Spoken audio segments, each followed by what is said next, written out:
Good evening, everyone. Hey, everybody. Welcome to another episode of Chillin with.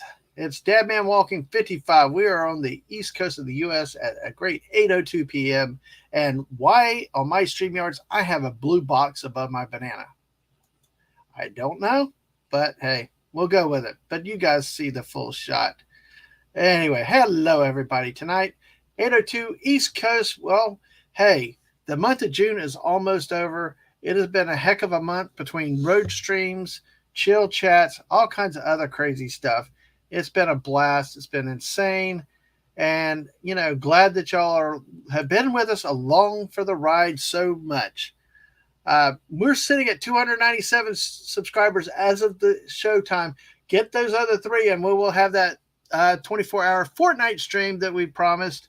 And it's close to reality, folks. But hey, anyway, why do I do it? I don't know. Just for the stupendous fact that I want to, I don't know, never go to sleep. I want to stay up and have fun all night. So, speaking of a lot of fun, this is going to be a great chill chat or chilling with tonight with somebody I really respect the hell out of, that I find is one of the great people anywhere you will find YouTube, Twitch, Twitter, whatever. This person is just such a pleasant person. I'm sorry, I mean, you're such a great person to be with and so encouraging. Even sent personal greetings at times. And I know I'm running on, but see, I gush about my guests. Well, guys, you're going to love this guest tonight.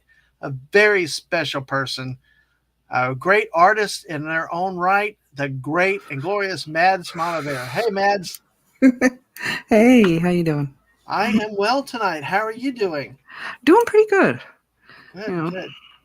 I see you're like my friend Stunning, who came on the Fortnite panel we had that night and doing the art while we're talking, and that's cool. I love it. I think that's really, really awesome. I gotta do something to keep myself busy, while I'm working. I don't know if it's that ADHD thing or whatever, or if it's just been hanging around with Maki too long. I don't blame you. Hey, you might as well multitask, especially if it's, especially if I'd be paying bills if I could do it both at the same time. But no, I can't talk and type like I was telling you earlier. I have trouble just multitasking anywhere. I had a boss that years ago told me I need to learn how to multitask, and I said, okay, then I won't do anything right. So, it's okay. It's all good. And of course, it was the boss that was all over the park, scattered so much. And anyway. Hey, you the fastest way to get rid of my boss was ask him an accounting question. And I was like, boom, he gave it to somebody else. So, well, we've got 6 people in the chat right now. So let's go ahead. We'll start greeting and we'll greet people as they come in. But before I do that, Mads, what are you drawing there? Anything particular or particular thing? Because I do my Saturday morning shows, I call it like the morning cafe. Mm-hmm. I've got this granted piece of poetry that I've got set aside. I did actually read it out this week, which God was willing, somebody, whatever, SpongeBob, whoever, that my mic was working at that exact moment. It was a bad week. But because of that, I want to work into an intro using this poem and like a drawing, some sort of coffee-based drawing or whatever. Whether this one is going to stick or not, I don't know. I'm playing with it, and I'm not sure how much I'm in love with it. I liked the pose, but... It's nice, though. It's nice pose, nice detail. You can definitely see the coffee cup, so... Definitely see that. So, awesome. Well, let's go ahead and greet the chat, and I will say, everybody, I've got the great Mads MamaBear, and make sure we get your link out there. Stunning, if you don't mind, since you're one of my mods, if you can go ahead and put Mads' channel link out there for me, I'd appreciate it. Ninja King Pro is first. Hey, this is always an honor. When I get to start any stream and I see somebody coming in to be first, I love it. So, hey. Just wonder, hopefully they're back here still listening. But hey, Ninja King Pro, glad you're first and welcome. And then, of course, there's your friend of my friend, the great and unique, stunning, and brave Megatron. Hey, he came on. He was, like I said, he was on our Fortnite panel the other night, and we'll be having him up in July. Man, I tell you what, if you saw my calendar for July, wow, it's gonna be fun. So, and great hello to the great Brian Hepburn. Hey everyone. Hey Brian. Yep. Yeah. Good to see you tonight. And hell to Maddie's daddy. Hey, hell, sir. Glad you're here. Good to see you, sir. Uh, so hopefully tonight's topic will really be cool, of interest to you, Steve. And we got Mad's Mama Bear. She's working on this art already. So let's see, go down. And Stunning's calling you copycat.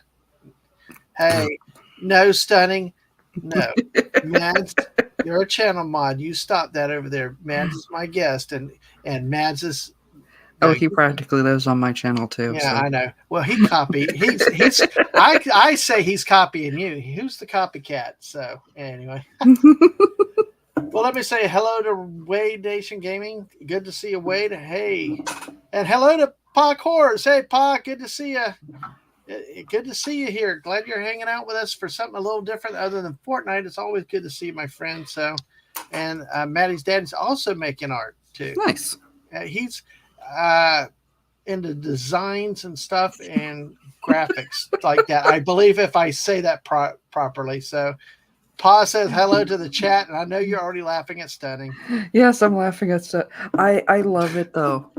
He's referencing one drawing I did got some years ago, and I did on Maki's channel, Black Arachnia, and he has just completely gone full simp for this drawing, and I love it. I love it. Well, if you can find it, Stunning, bring it up or share it with me, and I'll see if I can get it up there. But hey, all right. Well, thank you, everybody. Check Mads out there. Go give her a sub, and check out the great content. We'll talk more about your channel a little bit. And Steve is an animator. Oh, nice. So that's very nice, very nice. And Steve and I have talked about him coming on at some point. So hey, we got 7 people here. Make sure you follow us if you're on the Twitch side.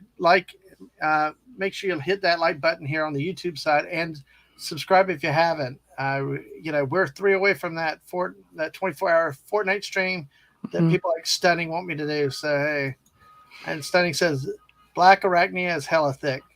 Okay, well, all right. Well, I guess Stunning would know thick because everything he draws is thick.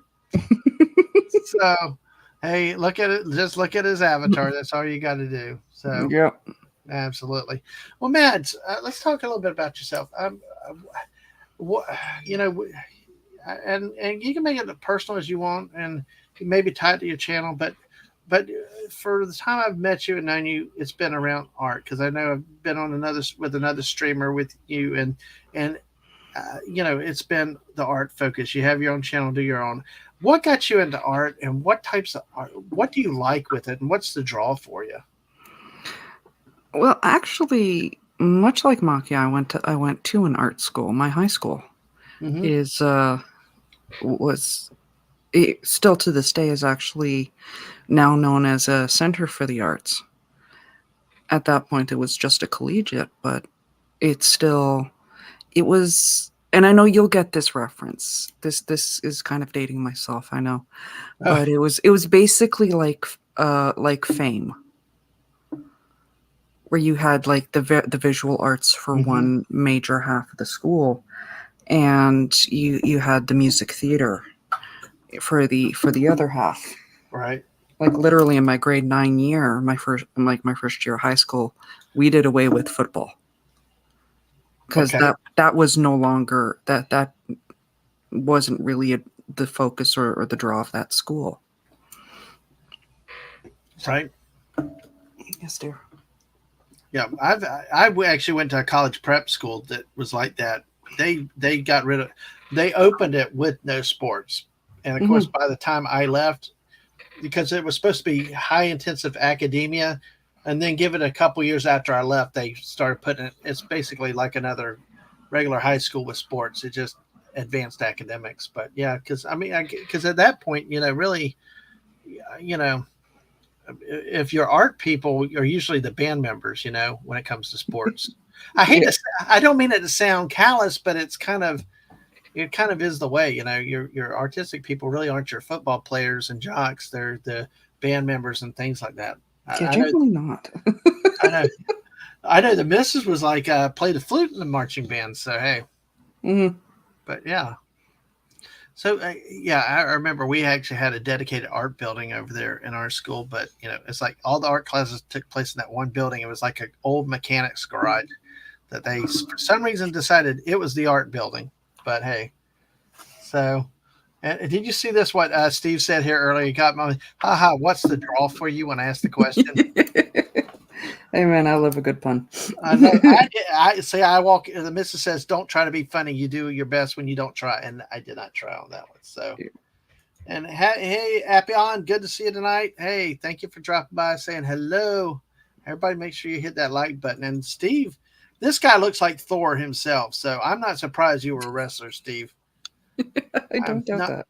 No, I'm not surprised. But hey, Steve, we can talk. That's a sport we could talk about sometime, wrestling. So, yeah, exactly.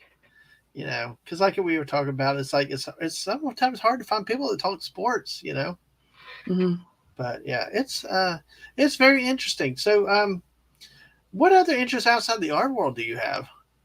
Actually, ironically, sports wrestling is one of them. Oh, wrestling too. Okay, go ahead.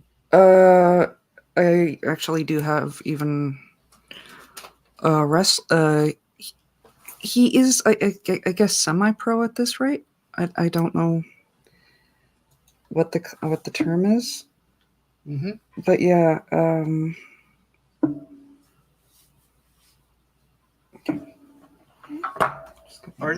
You're talking about, are they professional or they are professional. He does through, I think it's AEW and a lot of the lower circuits. right? That's the Shogun Jones. He actually does follow my stuff, and he's fun to interact with on back and forth with on Twitter and stuff. Oh, that's awesome. Oh yeah, but that is really, really cool. I grew up definitely like watching sports and interacting, like watching all of that stuff with my dad. Mm-hmm. Well, what kind of sports were y'all into? Initially, it was, well, being Canadian, yeah, hockey has always been one of those. Baseball, Blue Jays, and any Toronto team. Mm-hmm. And then once we got the basketball team, and I took to that like fish to water. Oh wow, that's cool. Mm-hmm. Let me say a couple other quick hellos to Mrs. Dadman walking. Hey, lurking. Hey, but stay around. Hey, we lady. may be talking about jarring and canning in a little bit, so stay around. And also to Deborah Wade. Hey, hope you can stay around too, because we're just scratching the surface here with Matt's Mama Bear tonight. Mm-hmm. So, but in terms of the sports, so anything Toronto, the Raptors. I mean, that was a big thing with NBA. You've always had the Blue Jays up there for so long, and what are some good memories of the sports? Well, before I ask that question, were you ever into the Canadian, or are you in the Canadian Football League? That's the one. That's like the one sport I struggle with. Right. My sister, she's all over it. I mean, mm-hmm. She lives in a province where you kind of have to. Is that Alberta? I'm just kidding. Saskatchewan, actually. The Rough Riders, yes. Yeah. Yes, Saskatchewan, yes, exactly, yes. But that's because, see, I honestly, as an American, I've always been intrigued with the CFL because of the center line and those big end zones where you can get 1 point. Mm-hmm. I think it's a cool, and the fields are wider, you get 3 downs. It's like, I don't know if you know Rambling Canuck, who he is, but he's another YouTuber. I've had him on. We talked about football too before, and he said, "You Americans don't do it right." So I'm like, I agree. I like the Canadian Football League. 3 downs and a lot more passing, but it's cool. See, for me, like when I talk, if you get me talking football, I'm talking like the European football, like what the rest of the world calls football. Soccer, right? Okay. Yeah. Like Dad and I would watch World Cup like all the time, like, and before they even had it televised, he would have it on every summer. Oh wow! because my dad is European or was European. Right. But yeah. Well, that's interesting. Yeah, and we can talk football too with in that terms, because it is interesting. It is a world. It's becoming more and more global, especially with YouTube, the internet, and everything else with communication. It is funny how we bond over things like that are different with sports. I do like the fact that they call it. It's like they keep. I have somebody that keeps saying, "Hey, it really uses its. You use your feet in it. Not like Mhm. American football." Where like you're throwing the ball more than you're or carrying it more than you're using your feet. So Yeah, I have desperately tried to understand either the CFL or the American Football League because I talk with so many Americans, mhm. and considering a lot of the ones I talk with, particularly most of them seem to be like California, Florida, Texas, any Texan my Mhm. God, Yes, it, exactly. it's like a religion in Texas. It is, especially, I think, more so at the high school, college levels than it is the NFL. Mhm. People taking whatever with the NFL, but especially if well, with American high school recruiting are big into California, Texas, and Florida. And these schools, these players jump between different states and stuff, and they're transferring now. But the high school levels, I mean, even in South Georgia, it's like you said, it is a religion. I mean, they take the football very seriously. The size of some of their stadiums are huge. You would think these are small college teams, but they're actually high school stadiums. Mhm. And you're not kidding about how it is in Texas, though. Oh man, they do take it even more serious than we do over here in Florida. So Well, every Sunday, it's me hanging out with two Texans essentially. So, yeah, yeah, I know. Uh, yeah, Steve said a good point. American term for football is using the word foot more as a verb, like footwork or foot race. Yes, good job. See, Steve, you pointed that out. Hey, you do know your sports ball, yeah. but yeah, in baseball, you were telling me something about baseball. What kind of how are you with baseball? What type of memories do you have with that? Mm, my dad used to get like the really way back in the day. We had the original Blue Jays Stadium was on the exhibition grounds, so he would get like these really like fantastic cheap tickets, and we'd go there. Like him and I would go there all the time, and I loved it. It'd be like right behind God left field. Had a great view of George Bell the entire Mm-hmm. time. It was fantastic. Oh, George Taco Bell. I remember George Bell because Chris Berman always called him George Taco Bell. Then he ended up with the Cubs for a couple years. Yes, Yeah, wasn't I loved him. He was fantastic. he seemed like he was a good player to the fans. Hmm.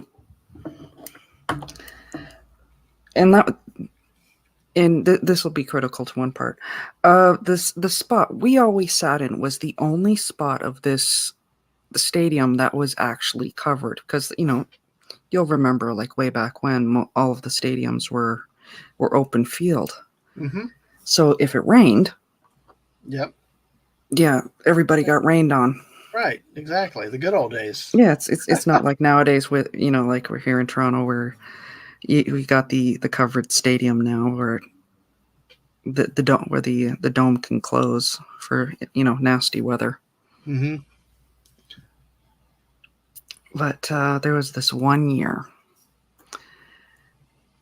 and I don't remember. I don't know if they did it once beforehand, but this was the last year they did this, where they had Bat Day. And I know anyone that follows Toronto sports or follows sports will say, no, they still do Bat Day, not like this. They gave Like out the full size bats, full not like size, the miniature replicas. full. I still have it.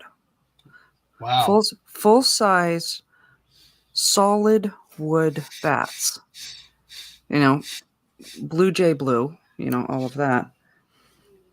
Legit, I still have it. I still have it here. And to the entire stadium, and it was a packed stadium that day. Unfortunately, it was also a day where there was a torrential downpour. Okay. So you had a full stadium, and we all sat there in the, you know, waiting, hoping that this rainstorm was going to pass, you know. So there was the entire stadium full. And the longer this rainstorm got on, the more frustrated everyone in the stadium got, particularly those who were getting rained on. Right. Oh gosh. Okay. Yeah. So you had a whole stadium full of angry armed fans because they started like hitting the seats with the baseball bats and all of that. Last time they handed out those giant wooden bats. Wow. After that, it was like Nerf and mini bats and Oh, that's horrible. inflatables. So they took the bats to the seats, as long as they didn't take them to each other. But yeah, if they did, Dad and I had vacated by that point. No, nothing worse than getting wet all the time, and especially, oh gosh, having to wait on a rain delay that will not happen. We had that once when I was an usher in a minor league baseball stadium. They kept saying, "Oh, well, just, you know," kept waiting. About 3 hours later, they finally called the game because everybody, it's like they quoted this meteorologist. It's going to be a little bit. Then they said, he said it'll just be one more passing shower, and the next thing it was game called. Like everybody picked on the meteorologist, and it's just one of those you shake your head things. You're just like, why? At least it wasn't bat night. I do remember, though, in the 70s, because I was a small kid, they did give away bats like that at our minor league stadium. And I remember everybody loved pounding the metal flooring because back then everything was metal and bleachers and stuff. And that whole night was just constant pounding the floor with the bats. So, yes. Yeah. And Daddy says Louisiana is actually worse than Texas. I can believe that. Haven't really met any sports fans from that end. So there are some that are very passionate in Louisiana. Oh, last night they crushed the Gators in the championship game. Oh gosh, they let them Gators have it. Yeah, don't mess with Cajuns in their sport. So Florida and LSU have a real, becoming more of a hate type relationship nowadays. These days. So yeah, stunning. Of course, you always want to get wet. Stunning. You know? So I don't mind sometimes. I don't mind, but you know, the one body part that I cannot stand when I get wet are my feet. I just don't like wet socks, wet shoes. But I don't mind standing in the rain otherwise for that. It just. You see, that's the thing for me. I almost never wear socks. Okay. Even in the wintertime, almost never wear them. Well, one of the running debates we have around our house here is shoes or no shoes in the house. Mrs. and the kids have always thrown them off as soon as they get in the house. They can't stand wear them. They go, so when the missus kicks something with her toe, I'm like, well, just wear shoes. She's like, I'm inside. I'm in the house. I shouldn't have to wear shoes. So that's our debate around here about shoes or no shoes. No, I'm with Mrs. on that one because, again, my dad is European. I was raised really with that mentality. I don't know how much of it is the Canadian side, how much of it is the European, but no. Shoes come off as soon as you come in the house. All right. See, I'm still outnumbered. I know. I'm gonna still. See. Yeah, but you have to wear pants sometimes, Stunning. Otherwise, unless you want to go to jail. So you don't go to jail for not wearing socks. But yeah, my aversion to socks is largely, back from my days from my early days of being a chef. Actually, that's the funny part. Oh, okay. So let me go one thing, and I'll follow up with the chef. We had talked about the baseball, and you shared the baseball story about the bat day. I had told you a reference to it in 1970. Let me double check my dates on this because this is famous, and I'm sure older people will remember this. Let's see if I don't knock down the stream tonight, though, trying to multitask. I did that last night where I had to leave StreamYard to come back in. It's because my computer. So, sorry, not Demolition Man. Let's see. Because I believe it was 1979 is the year. Yes, July 12th, 1979. Comiskey Park, Chicago, Illinois. It was Disco Demolition Night. Yes, you talked about bad baseball promotions. Well, Major League Baseball has had a history of bad promotions. Well, this one in 1979 was a movement against disco music, because it had all Mm-hmm. the clothing and all the stuff at the rage. Well, they basically had a local guy do a promo, and I think it was between a doubleheader. So in between games, they got out there. They put a big bonfire on the field, big, massive set of records and stuff on the field. Mm-hmm. Okay, and let's see, and what they did is they had the big old uh, things out on the field, but what they didn't account for was that people started leaving the bleachers for it. So let me do this real quick right here. I'm going to take a chance, Mads. So Yep. if you have to run the show, you have to run the show. But I'm going to take a chance with doing this here real quick and see what we can do here. But 1979, Chicago, Comiskey Park, and then here the last night, and basically they had you had a crowd, had your crowd here. It was all anti. Hey, Snortopopus, I see you. Snortopopus, Ever. I remember this. This was the whole thing that they had here going, and this they had pyrotechnic. They piled up all these disco records on the field, and you can see what they were doing, just blowing them all up like with fireworks and stuff as part of the demonstration. Okay, so then guess what? When you get baseball people liquored up, you got explosions in disco, you got in charge of the field. Disco Demolition Night, 1979. And more bonfires on the field. It's just, it's just more chaos, more supreme. See, like there, they burn more records. It was chaos and insanity. They even had to march the police out to get everybody off the field. Harry Carey, who was working for the Cubs then, is like pleading with people to get off the field and all. But folks, that was Disco Demolition Night in 1979. One of the greatest miscalculations, bad baseball promos that you will ever find anywhere else. So, Matt, you had not known about that, had you? That is, it's not exactly before my time, but that's before my any possible recollection I could have.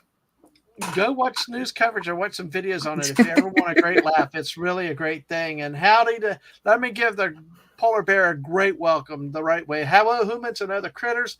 Good to see you, Snortopopus. But then Snortopopus says that's a good use for disco records. But it's one of those cases where they went out and it was kind of a little, because you had to push back against disco a little bit. You had the rock. Mm-hmm. You had the rock people that hated it and stuff like that, and then all of a sudden, but it happens anytime you get a crowd like that. It gets out of control. Like you saw, when a few people left, and then they all start charging and things like that. So there's more video of it. It's a great one to watch for a good laugh. Looking back, except for in cases where, like Snortopoopa says, innocent bystander crushed by flying disco ball. Film at 11. There you go, Snortopoopa. And hey, we got 10 of y'all here tonight. Thank you, everybody. Awesome. Appreciate it. Absolutely. We're just chilling out with Mads Mama Bear tonight, talking with her, just hitting the topics that come up. We've even talked some sports ball, Mads. I really enjoyed that because, like, it's hard to find people that have like an artistic background and have knowledge of sports and stuff, or that want to talk sports, and it's like, it's kind of, it's really neat. I think it's really cool to get to know that side of you that I didn't know about before. Most people don't. I mean, for reasons I really don't understand, even though, like, I understand most of the people I know, all they want to talk about is football, and I have, like, nothing when it comes to that. Yeah, I got You might as well be talking Greek in my airspace when you start talking about this. right. All I know is there's a tight end, and when you guys are talking tight end, it is not the kind of tight end that I'm interested in. You So got. I think you're on the page with the missus out there because she always relays a story. I wish she was here to relay the story herself, but she always relayed a story before we got married. She went to a Tampa Bay Miami Dolphin preseason game, mhm. and she went with the two married couples, one for each team. Well, what she did was she kept getting the binoculars and staring at all the offensive linemen when they bent over in the huddles and stuff. So those were the ends she was looking at. So No, I tried going to a football game with my dad, and my God, I was bored. and That just takes forever. but see, that's a fair that is God snort a poopus. There are tight ends and then there are tight Yep. ends. All right. Wow. And Steve's saying every time I say Mads, he's thinking I'm talking to Maddie, his daughter. Her mother called her that. Oh, that's My name actually is Madeline. That being said, my family isn't allowed to call me Maddie anymore. okay. Yeah. So they call you Madeline, or do they call you Mads too? Most of them go Madeline. Okay. I try to get them to go to say Mads, but Yeah. old It habits die hard. Oh yeah. It At least I happens. finally got them to stop calling me Maddie. So because I always hated it. Oh well, if you is there a reason why you hated Maddie? By the way, I don't know how much of it is the fact that I'm a youngest sibling. right? So that there is always that is the baby name. Right. I mean, anyone who's seen Supernatural would knows that, like Sam Winchester always said, don't call me Sammy. Sammy is the short fat kid. Mm-hmm. I'm always going to be the short one. But Right. no, there's I've always hated it. Mm-hmm. You know. Mm-hmm. No, I understand. Well, it's like my real name. People usually shorten it, and it's Mhm. like I didn't say you could shorten it. It's like I don't like my real name. I really, actually, honestly, thanks to Aang, this dad man name, I actually like it better than my real name. I get that. And it's like I just keep calling me that. I mean, we're actually calling each other by our stream names all around everywhere we go now, and it's just kind of crazy. And I know some of our family look at us like, "Who's that?" And it's just like, no, it's our code, But hey, let me hit a couple in the chat real quick. Castle, good evening to you, sir. Welcome in. We got 11 here now, Mads. Woohoo! Nice. Y'all, thank y'all. Share it out, get the people, and let's make sure you hit that like button. And remember, if we hit 200, if we hit 300 tonight or whenever, let me know, and that will engage Fortnite mode. So, and Steve is saying also that his daughter's name is Madeline. Also, so I know he very proud of his daughter too. Very cute little one that they've got. All that to be said by now we go to the great Snorter Poops Cube football. Another excuse for grown men to play with their balls in public. Gotta love that old bear. Gotta love him. I do. So Maddie's going to pick her up now. Speaking of that, he'll be listening about I pick her up. Then it's a small world after all. You go enjoy that youngster. And thanks for tuning in and hit that like button and everything and stuff. And Fortnite all night. Yes, Castle. I will have to do it on a Friday night. And hey, Jeremy, there's two right there that I can drag into. But yeah, I debated either start on Saturday night or because last time I did a 24-hour stream, I started on Saturday. Because if I'm working on Friday, but then if I'm working on Friday, it's hard to come home and then go straight through. But if I'm actually off on Fridays, Friday night might be a good night to do it. But let me make it better, give you a better chance to recover give you a day or so to recover afterwards. Yeah, Sunday. Yeah, I know after that Sunday. You know what's funny? After I did 24 hours, I did fine. I was good. It still took me another 2-3 hours to go to sleep. It was just crazy. So. I get it. There is a certain rush that comes with doing this and the live streaming and all of that. Yes. It's hard to wind down afterwards sometimes. It is. And that's the thing sometimes with the late night streams It's like you can't just go back to sleep. Hmm. That's something the missus talked about because she used to work like 3 to 1 overnight or 7 to 5 overnights, and it's like she kept telling all of us 8 to 5s, I can't just come and go to sleep. It's like telling you go home at 5 o'clock and go right to bed Hmm. because the schedule's always different. Your body clock's off and everything. Unless you're doing it, you don't understand that. So, but yeah. Yeah, doing shift work, you kind of need to have that routine, that pre-bedtime routine when you Yeah. come home. Well, Snortopoopa says he has bear skills. He can always go back to sleep. I'm jealous, Snortopoopas. Me too, actually. I've always been bad at sleeping. Yes, it is awesome. So, and hey, when Dadman hits 300, he's going to dance live on stream wearing a banana suit. Hey, friends, I can actually make that happen. I could actually make that happen. It is so cool. We have so cool, to do that. It's just so awesome to be able to do things like that. So don't dare me. I said I will run down the street naked if I had to, if somebody dared me, right? So I will do that. So, oh my gosh. And hey, B from O is here. Hey, B from O. Hey, everyone. Welcome. Hey. Good to see you. Mention the word Fortnite and everybody comes out. So Fortnite all night. I am trying to corrupt Mads into somehow seeing if she could get back into Fortnite. So I have actually never actually played it. but you've had some gaming experience, though, right? Oh yeah. What kind of games did you play and like? All the way back in the day. I mean, we even back to the Atari days. We've done that. Mortal Kombat, pretty much all the way across the board. Spent a whole summer just playing nothing but Mortal Kombat and Primal Rage. That was a fun. Wow. I loved that game. Wow. God of War, pretty much any. I was a PlayStation person for the Okay. longest time. So you got that God of War, Champions of Norath, Diablo. Mm-hmm. You know. Yeah. Don't threaten people with nudes. You want more subs, not fewer. That's what sort of people said. Well, I'm crazy. I'll do whatever. But hey, but yeah, that's kind of cool. So some of the games I stream, I do have some collections of the retro, the Ataris and the Pac-Mans and stuff. And I like to go back playing some of those retro games on the newer systems too. Oh yeah.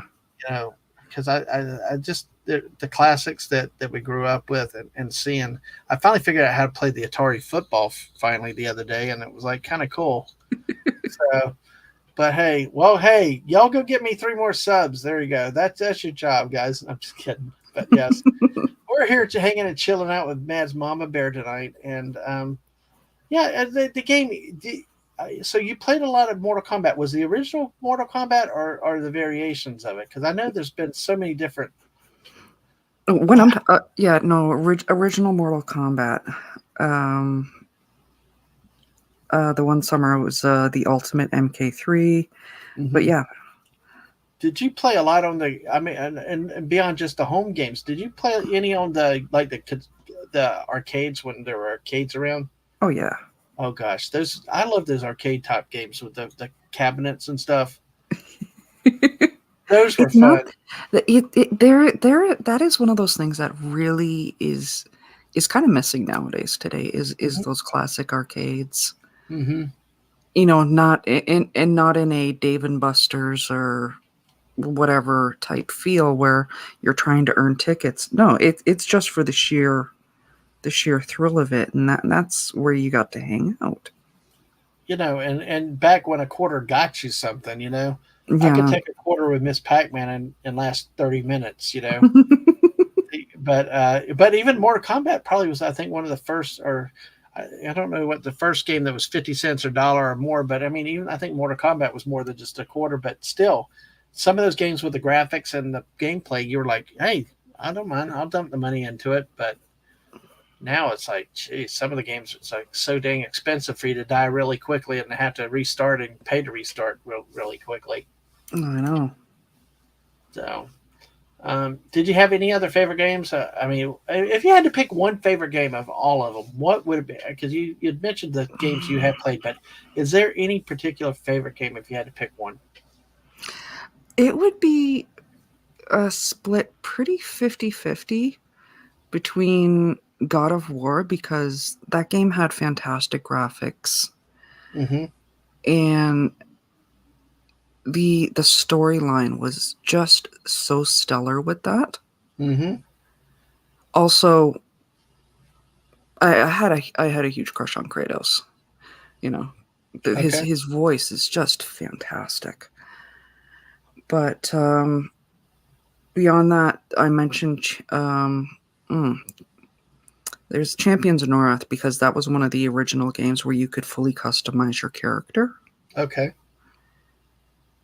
Okay. Though I will be 100. If Mm-hmm. I could go back and get an ability to play Primal Rage again, absolutely Okay. would do that in a heartbeat. All right. Well, that sounds good. And B from O said God of War, awesome.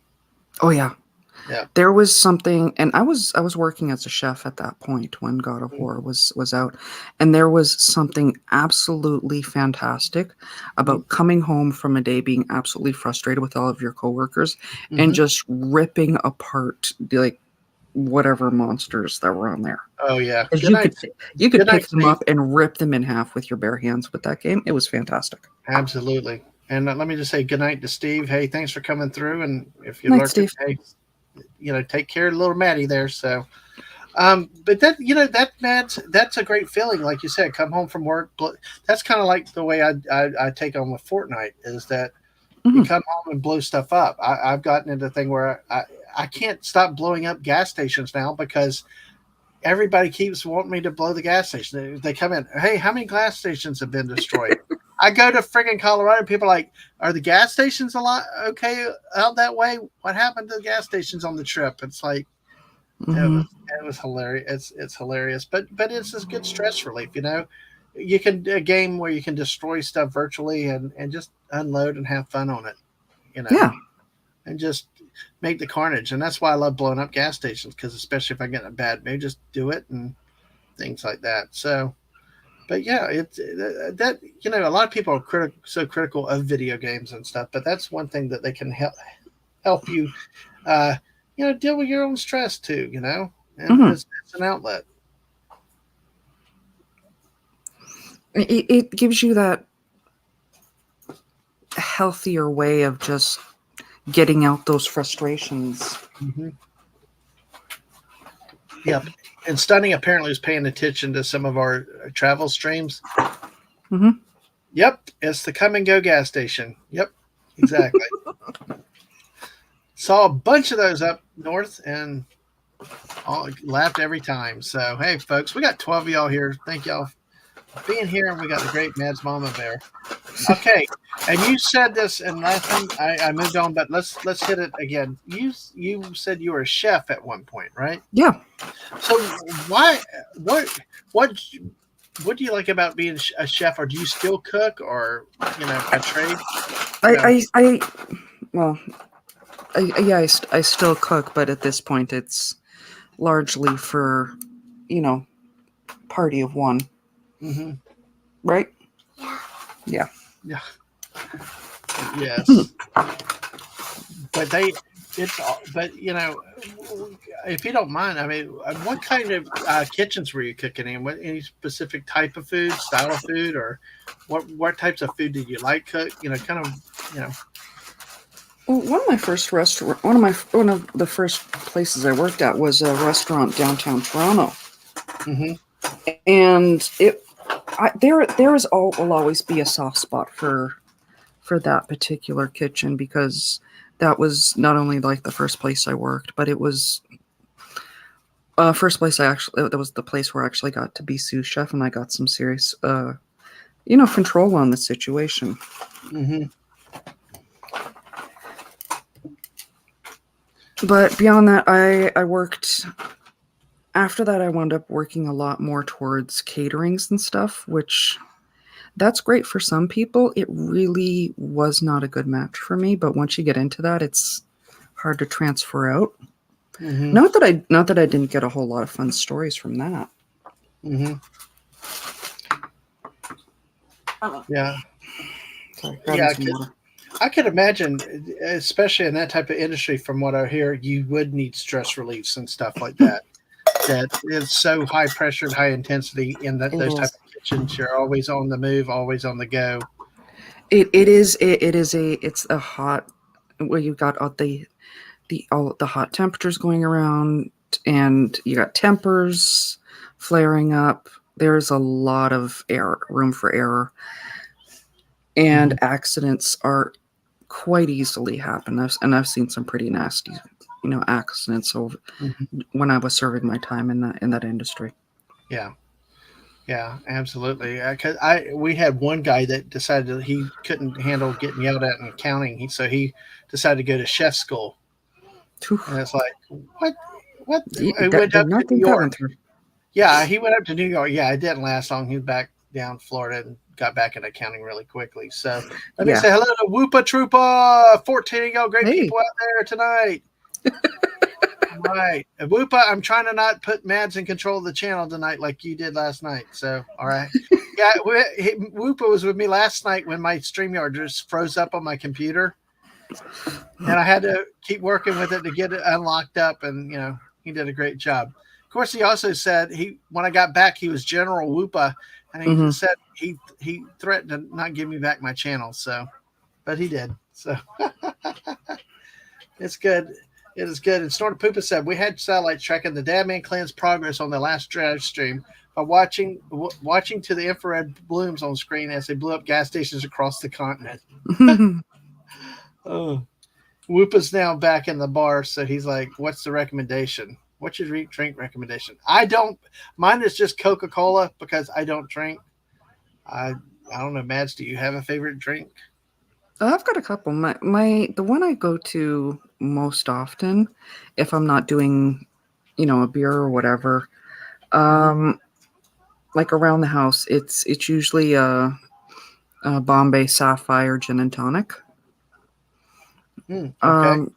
Though if you want something a little different, one I used to get the bartenders to make for me all the time was a fuzzy navel, which is just absolutely delightful. It's orange juice, peach schnapps, a little vodka. It's fantastic. Okay. All right. Well, that's good. If y'all in the chat want to throw your favorite drinks in there, go ahead. I have no clue what any of it is because I like I said, I don't drink. Unfortunately, everything I've been told is my family genetics are not good for it. So I come from the fighting drunk. So it's like, let's not start that. But but hey, it's cool if you like. And I'm one of those people that will drink to taste. It's like I've had to cut back on the sweet tea. Like, man, drink that stuff like water. So, and Castle says he likes the scotch and water. Hold the scotch. Oh, I like that. I read that. I walked right into that. I walked right into that. Like, thank you, Castle. Dang it. Hey. Anyway, Whoopa likes the fuzzy navel. Yeah, it's actually quite delightful. Is it taste really fruity? I guess, or is it the alcohol more the? It is. It's one of those that you do want to be mindful of how much you're drinking because it can get away from you fast. Okay, I want to touch on that point real quick. But hello, we got somebody that wants his excellently Scotch. Hello, Squeaka. Hi, Squeaka. Good to see you. Yes, we got Mads here. So, all right. So good to see you tonight, and you have your excellently Scotch. Oh, I got that. I get it now. Castle said, "Give me Scotch and water. Hold the Scotch." I walked in that. I finally got that point of that. She'll take the Scotch that Castle's passing on. Yeah. I'm sorry. It's a dad man moment. Anyway. That's But okay. hey, but I know it's like I'm delayed reaction. It's like it's what it is. But hey, welcome in. And Snorter Poopas used to like eating at a certain restaurant until I worked there briefly. I wasn't waiting tables or working the kitchen, but I have trouble going there now. Oh yeah. Now, is that kind of the thing about is that kind of the thing of you see the back room, the real secrets and stuff, and you just don't want to be, you know what it's like, and you just don't want to be part of it, type of thing? 100%. Okay. 100%. There are certain corporations that after I've worked with some of the larger corporations where they do caterings and but they have restaurants as well. Some of them will never go near their restaurants, or if I ever get to the point where I wind up getting married, will never let these people anywhere near my event. The corporate, you mean from the corporate standpoint? Oh, just in general, I don't like their kitchens. I don't like how they handle things. I did a trial with this one, and I'm not gonna name the company name. Right. And the fact that they were doing, first of all, this trial, day, I hate that kind of nonsense, because they're just bringing you in for free labor on the excuse of, if you do well, we'll hire you on. They never do. Right. But I wouldn't have fought it anyway afterwards, because when you're doing a catering, first of all, you have to sit and you plate out everything. You put all your stuff on the plates all in one go, put them into what we call hot boxes, so you can bring them up to a spot where you hand the hot plates with the dinner off to the waiters. Well, I was working with one of the head chefs on that, handing out to the waiters at one point, and a waiter comes up to us and says, because we were handing out surf and turf for that particular one, and he's like, "I need a surf and turf, no surf." And I watched as the chef I was working with lifts the 2 pieces of shrimp off the plate, and he says, "Go," and I'm like, "Right, bye." Yeah. Oh, he instead of going new plate with all turf, he just took the shrimp off of it. Right. The waiter went, no, fresh plate. But that was enough for me to walk away from that and never trust this company again. Well, yeah, because it's very dangerous too, because you've got cross contamination, you got food allergies, especially shellfish, if anything, and it doesn't take much contact for it to be. One of the famous stories that the Miss likes to talk about. Now, mine's not an allergy; it's just I cannot stand egg. I will not eat egg. Period. Whatever. No, forget it. Eggs are disgusting, even with ketchup. But they brought it out. They had it. They took it back, and you could tell they scraped it off. Yeah. And it's like my wife's talking to the manager, like, "Hey, you could have somebody with an allergy. Is this your normal practice?" And they're like, "No, it's not." So, but yeah, it's a serious thing like that, and I don't blame you. And shellfish is one of the big 5 of the major allergens too. And it is also a religious thing. So you don't know if it's just a preference, if it's if it's a religious aversion, or if this is something that if they eat it, you will get a lawsuit over. Exactly. Let me see. Exactly. Oh, by the way, you got a big fan though, Mads. Squeaka Oh yeah, says, "I speak for Mads." I adore her too. She is just the cutest of cutie pies. Exactly. Yep. Good to have you with us, and good to have Snorter Poopus, who will take the scotch and soda over ice. Hold the soda and ice. So he just wants. God dang it! I keep walking into the same comments again. You people and hold the ice. Dang it. So Snorter Poopus just wants a scotch. Okay, fine, just a scotch. I'm sitting here. You wouldn't want me at the waiter taking the orders. Like I'd be having everything so marked up it would be screwed up beyond belief. But hey, and Snorter Poopus says no chicken fruit for Dad Man. What is chicken fruit? Oh, chicken fruit. Eggs. That's eggs. Okay, never mind. Sorry. But back unborn. Yes. Yeah.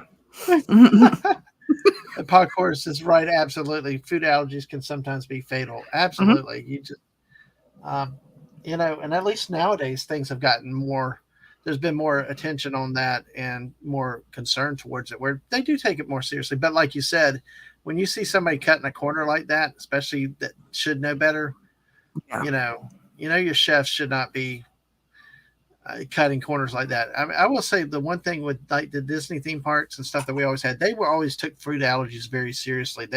They'd come out. The chef would actually come out, or one of the cook, one of the head chefs would come out and talk to you and make sure everything was communicated properly and stuff like that. And they would take great efforts to not have a problem. So, Well, but this it's this well that happened. That was early 2000s. So yeah.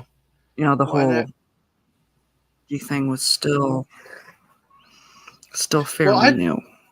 I don't tell you what's funny is the missus, could tell you too is that we had when we got married, a lot of that was new to me. I thought allergies were Mhm. just the things you have with hay fever, or, seasonal cough and cold allergies and things like that. She had several people had severe allergies, food allergies in the family. And like she said, her mom always had trouble finding stuff back then. You really had to look, you had to work. Sometimes you had to make your own ingredients, to you had to make your own ingredients to get around some of those problems before. But to me, I walked in a situation. I was like, "What are you?" Not.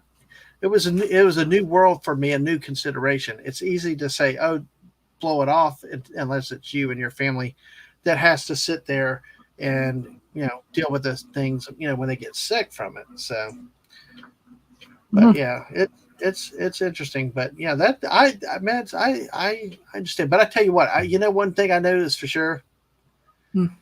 is that you would cook a hell of a good meal if you when you put your mind to it. So I can actually. I even do you, do have the ability to cook to do like a mac and cheese that's lactose free, gluten free. Because I did this for my stepbrother, and it wow. is you cannot tell the difference. Wow. And I tell you, that's really expert when you can do that, when you can make a Mhm. gluten free that does not taste any different, because that's always been one of the big complaints is that gluten free, you taste it, you can tell the Oh difference, yeah, or it's thicker and at least it's something, but it just doesn't taste the same like that. So yeah. I got a pancake recipe around here. That's again. is It, there it, a it is there a favorite food if you I mean you talked about the gluten free mac and cheese, but is there anything else you'd like to cook, or if you had to make something for yourself, what's your favorite? um the one that gets made around here the most is and that's because the little one is a huge pastivore. She likes cacio de pepe, which Mm-hmm. is I do it with spaghetti, but where you melt down, take some like melted butter, some Parmesan cheese, and some cracked black pepper, Mm-hmm. and that's your sauce. That and a little pasta water, and it's simple. It's fast, and it is one of those just so satisfying, like Mm-hmm. warms up the soul foods. Wow, that sounds And she loves awesome. it. Oh, cool. That's awesome. Mhm. That is awesome. And I didn't know about that about you. I didn't know you cooked like that. I didn't know about your love for sports. It's like really really cool. So really good to see. And we're hanging out with Mad's Mama Bear tonight, guys. We got 14 of y'all here. Make sure you hit that like button and subscribe, and we'll see. We're just chilling out, having fun with Mads tonight. And so our great snorter poopus cuber says, "Fortunately, I love most shellfish. Someday I'll try it without shells." And leave it to Castle, the good one, Castle. Hey, Dad, man, gullible is written on the ceiling. Had to try it. Where? Up there? Oh, all right. There you go. It's good, good, and it's just all cool. But hey, and Mhm. Stunning likes the glutes, so I do too. Oh yeah. Because for a while I tried without gluten free and stuff like that, and it just wasn't the same. But it was more because it was the way we were cooking and stuff like that. But it was not a severe food allergy type thing. Like I know some Mhm. also have not just the gluten allergy, but there's that other one. Uh, Ce- Celiac. Celiac, yes, exactly. Which is, I think, a lot worse, and you really have to be Mhm. serious with that. So I had a coworker that only shopped at like Whole Foods and those specific stores because they had to really work to get their ingredients for what they have. Um, so, would you say what would you say? If you go back, what was the most challenging kitchen experience? Well, unless it's the one you just told us about the chef that just do shellfish on. Was there any particular memory of a particular funny or challenging moment in the kitchen that you had? You can give you both. I mean, Okay, go ahead. I mean, God, there was one that actually kind of fits both funny and challenging. Mm-hmm. When I was working at the Air Canada Center, Mm-hmm. my job in that kitchen, I was largely like baking cookies, and making the sandwiches for the box, for the corporate boxes, Mm-hmm. the corporate and private boxes. And at one point I'm standing there with the head chef and the sous chef, going like trying to get myself onto the hotline, which is where all of the guys cook. Where Mm-hmm. you get all of the steaks and all the good stuff. And I'm like, I want a shot at the hotline. Then the sous chef looks at me and goes, "No." I'm like, "Why not?" "Well, a woman's place is in the kitchen." Wow. This is the one industry that line doesn't work. Yeah. Oh God, that's horrible. Oh, oh, oh my gosh! I bet you were really stunned when you heard that one. Like It you was. never expect to hear that there. I gave the look I gave him. Uh-huh. It's like, did you hear the words coming out of your mouth? Yeah. God, that is just. I don't. That was yeah, like you said, it's both. It's both It's funny both. oh my I'm like, God. really? Oh my God. Yeah. Cats out there saying it's horrible and laughing. It's like, yes, that's one of those mixed. Or what do I do? Do I laugh or cry at this one? Do I Yeah. laugh, cry, or get mad? I'm like, what am I supposed to do? Yeah, no, there's one time, like I am one of those people. Was one of those people in the kitchens that I had to carry my own knives. I did not trust the ones that the kitchen supplied, because they were never sharp enough to my taste. Right. And a dull knife is one that you will cut yourself with. Can I interject a question there right there? Okay. Yeah. So a lot of chefs, professional chefs, would carry their own knives. Is that correct? Yes. Is it like you said? It's because that way you can guarantee what you're using, that they're sharp and all, or They're sharp enough. It's also it's a handle thing too. It's how they feel in your hand. Mm-hmm. Because that is something that is very personal. Right. Right. You see, yeah. Go ahead. No. That's sorry. Had a truck going past. Oh, that's okay. Yeah. Well, it's kind of interesting. I've never thought of it that way though, because because a lot of times, like in sports, you either your glove or your bat, different things that you use, it's to your feel, and getting a grip and comfort with it. So, that's interesting that you make that analogy, that statement with kitchen knives, because to me, I guess you take it for granted, not being a chef, as I say, okay, a knife's a knife, but that's something that you're dealing with, that you're holding like most of your day. So it's one of those things that even for home cooks, I really encourage where you if you get the opportunity to go and actually hold the handle of the knife before you buy it. Mm-hmm. Try out multiples, because they will feel vastly different. That is, I mean, I'm really fascinated with that, though, Mads, because, like I said, from a sports standpoint, baseball specifically, you get your glove. I was very particular with types of gloves I had. Because I was an infielder, I got small hands, so I liked a particular glove that had open holes in the webbing, but I also liked where you had the finger hole where you could stick your forefinger out of the glove, because a lot of times people put them out and over the bend, but I like the ones where there's a hole where you stick it up and through, which is really, really, it's a comfort thing. Mm. So I actually hear you say that with knives. I mean, I find it fascinating because I never would have thought that because, like I said, you might think as an amateur or just a casual cook, well, just hand me any old knife, it's whatever. But you're not just using these knives you're using all day though. Oh yeah. What 6-8 hour shifts too. And some knives do stay sharp better than others, don't they? The quality of knife also matters. There is a huge difference in quality.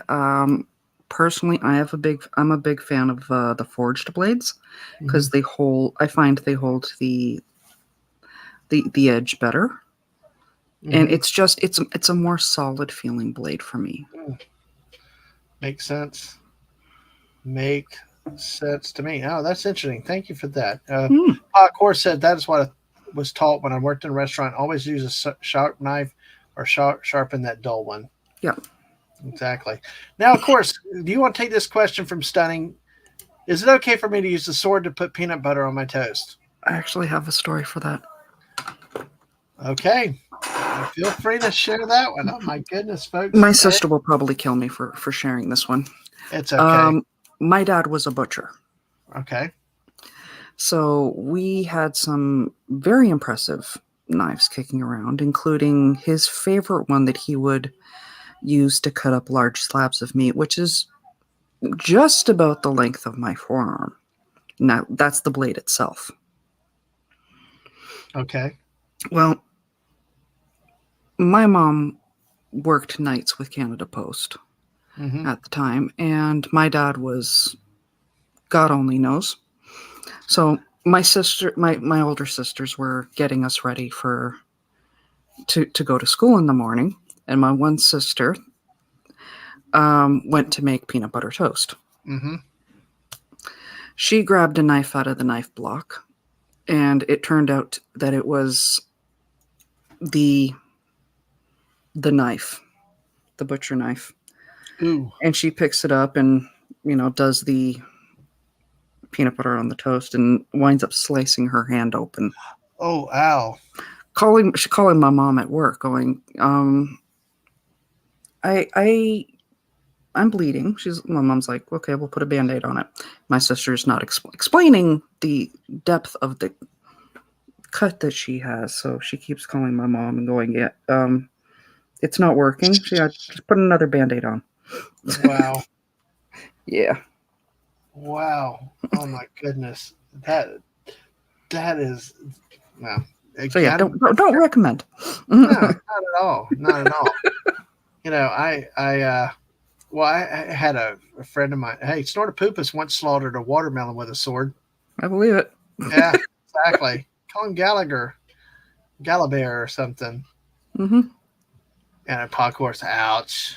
So, but I had a friend of mine that sold knives in high school, between high school and the college, and he came over to my parents' Cutco, the big knife company, door sales, and so, it's he's sitting there trying to sell the knives, and he was showing how sharp. Well, what he did is he just barely ran it over his forefinger. He cut himself open. So he had needed blood, sitting there in his suit, his suspenders, trying to sell knives with a bleeding finger. So yep, and I see that with that one right there. Yeah, and that is another great one because to this day I still do it. My bread knife, which is the serrated one, I refer to it as the shark because I would use that a lot for not just bread but cutting up fruits like tomatoes, sometimes peppers, anything that has that eggplant as well, that has that rubbery skin. So pretty much anything in the nightshade family. So I was there again. I think this was the Air Canada Center, and I'm prepping up the vegetables to be grilled. So I'm slicing through them, running through them with the bread knife, with my serrated knife. And in the process, I wind up noticing that I'm like the person I'm working with. She's like, "You're bleeding." I'm like, "Oh shit." Hand up in the air. My first reaction is I'm looking on the cutting board, making sure nothing got on the vegetables. Mm-hmm. Right. Sliced off the tip of my finger, but yeah, let's make sure the vegetables are okay first. Right. Exactly. Protect the product, or it'll come out of your paycheck. Some companies might. You never know. So, oh my gosh, that is crazy. So, It was a fun place to work. We yeah, baked cookies there too. so it wasn't all bad. It was No. a lot of good experiences. Yeah. Oh, it was stressful as hell. When I left that industry, I joked I was gonna go find something more relaxing, like bomb diffusing. Yeah. Well, it's like I told you, this coworker of mine. When I started with my office in about 95, within the first 2 or 3, probably with 96 or 97, because he didn't like criticism. He blew it back to the bosses, all this stuff. And I know he got hosed over a little bit, but he did not like to take anything off anybody. And he, and then the idea is he's going to New York to that big culinary school in New York. Yeah. And I'm sitting there. I don't know enough. I'm a couple years out of college, like, and you can't handle people yelling at you here. I was just like, even I knew enough to know. And it's like, he didn't last 2 years. He was back quickly. It's like, oh my gosh, you might as well join the Marine Corps, I guess, after some of the stories I've heard. But oh, pretty much. Yeah, when Hell's Kitchen came out, I was already out of the industry, mm-hmm. and everybody kept asking me because, like, my roommate still worked in the industry, so all of her coworkers at events would be looking at me going, because she would encourage them to do this. Oh, what do you think of that Gordon Ramsay guy? And I'm like, you sure you want this answer? And they're like, oh yeah. I think he's a pussy. I think he's too soft on them. Wow. Well, folks, we just had the P word dropped on this channel for the first time. Sorry. No, you're okay. I'm like, we always say we're 80 plus, but I'm like that. But no, that's awesome. Hey, yeah, that kind of tells you the attitude I had in the kitchen, though. Yeah. Well, you almost have to, though, to be strong enough to hold your own, though, don't you? I mean, I had no patience for people doing shenanigans in the kitchens because it's not a place to play around. Right. And the stuff that you see, the mistakes that they're making you see them making in Hell's Kitchen, that's amateur shit. And that's not okay. No. The ones that you're seeing specifically, like on Hell's Kitchen, right? Yeah. Yeah. Like, these are people who are professionals. That they shouldn't be making these mistakes. Wow, and see that like people like me that don't know any better, you know what I mean? And you hear Ramsay yelling at them, and it may not seem like a big deal to us, but if you know what you're doing, then yeah, it's obviously a big thing. And especially if you can't cook vegetables or the garnish, how do you screw garnish if you're sending a chicken that's raw up to be plated, no. Yeah. Well, so you think he's weak on see, because I mean, I some of them have been over the top with me that I've seen before, and I thought so, but actually, do you think maybe that's one of those things with television where they have to like kind of rein it back a little bit? I think they do. I think some of what you see on Hell's Kitchen is pure for show, because there's no way these people should be making these mistakes.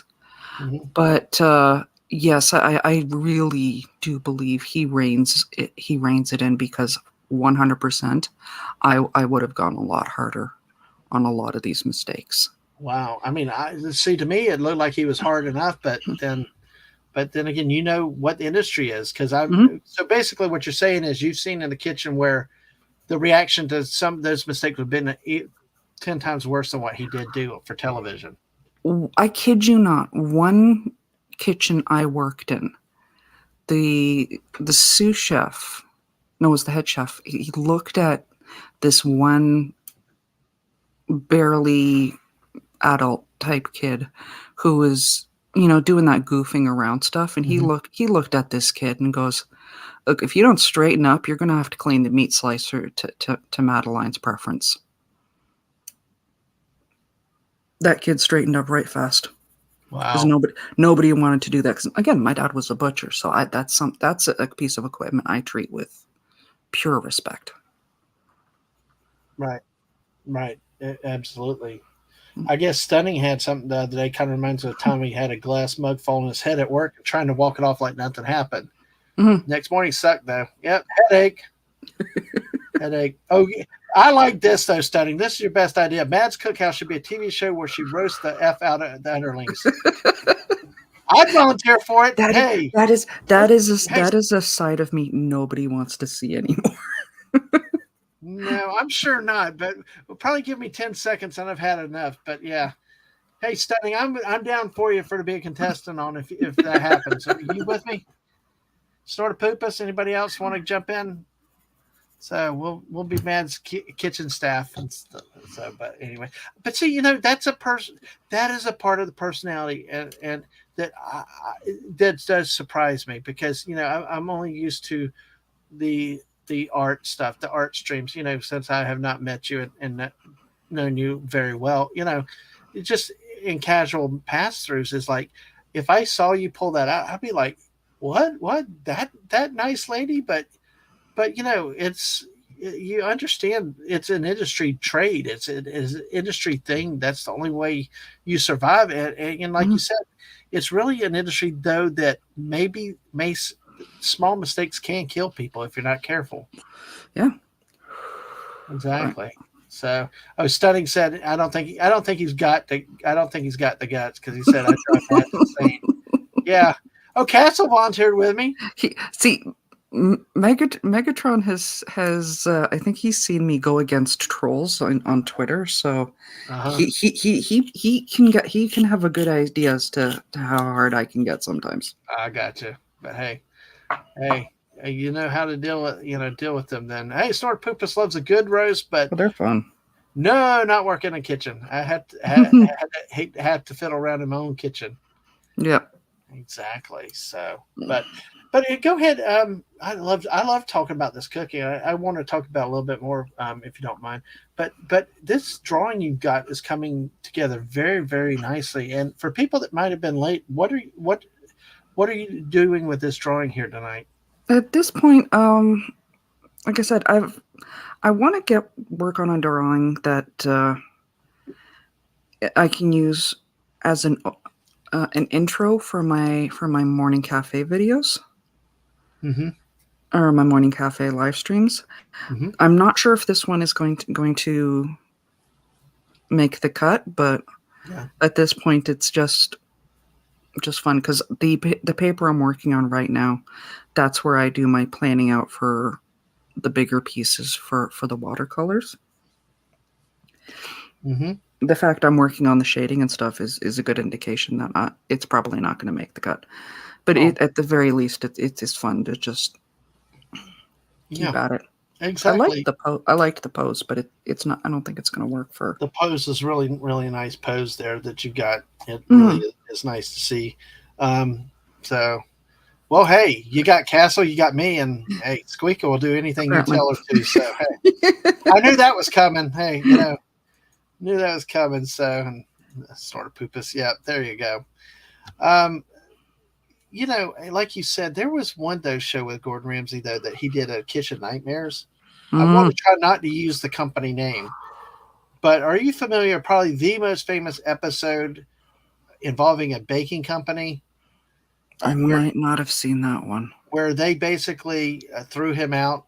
He left. He did not even help them because she demanded that she was perfect and everything else. I'm going to put it in a private chat. It was, and this is you might not, because this was in Arizona, and if you ever watched it, it was insane. It's like you bring this guy in to help you, and then you turn on him the whole time.